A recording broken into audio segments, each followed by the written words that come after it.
Muri yeZimbabwe pane nhau dzaifamba dzichitendera dzinzi aiwa chimwe chakakonzeresa kuti vanozochamisa vasiye pati TSHABANGU nyaya kuti vangaona kuti aiwa Fadzai Mahere wamunoziva Fadzai Mahere uya anga avawo kuside kwaChabangu. Samusara nhasi tinobva tanzwa kuti Fadzai Mahere anoitira mashoko anoshamisa achiti aiwa inini Chamisa handisi kuzomusiya, hapana kwandingaenda kana handisina Chamisa. Muri yeZimbabwe sataendera mberi nenyaya iyi ndokurudzira chibva wasubscriber wolaika wotina on the bell icon rambochiona maupdates andokupa pano paZM News Live. Notinoona kuti muri weZimbabwe Fadzai Mahere anoitira mashoko anoshamisa aitoita kuti zvive zvatozopublisha munewspaper yemuAfrica. Sanoona kuti Fadzai Mahere anoyanyora achiti there is no legitimate TSHABANGU without our change champion in chief.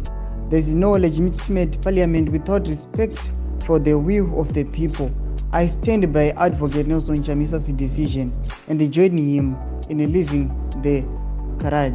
Advocate Fadzai Mahere, MP Mount Pleasant. Muri yeZimbabwe ndo zvakazvitaurwa naFadzai Mahere, MP Mount Pleasant, achiti aiwa ini hapana kwandinoenda, inini hapana kwandichamboramba ndiri muTSHABANGU nokuti hapana kwandakaenda ndisina our change champion vaNelson Chamisa. Saka ndo zvatiri kuona kuti Fadzai Mahere anenge achiti aiwa inini kwese kuchenda vaNelson Chamisa ndiri kuendako, pati vachafoma ndiri kutoendako, kana ndichiwithdrawa ndichisiya chigaro changu kana chigaro changu muparliament ndinosiya, asi vaNelson Chamisa handisi kuzovasiya. Saka muri yeZimbabwe aya mashoko avhundutsa vanhu. Pinda mucomment section medu mubotudza unoti kudii pamusoro penyaya iyi. Aiwa musakanganwa kusubscribe, kulike pamwe chete nekutina on the bell icon. Torambochiona maupdates andokupa pano paZM News Live.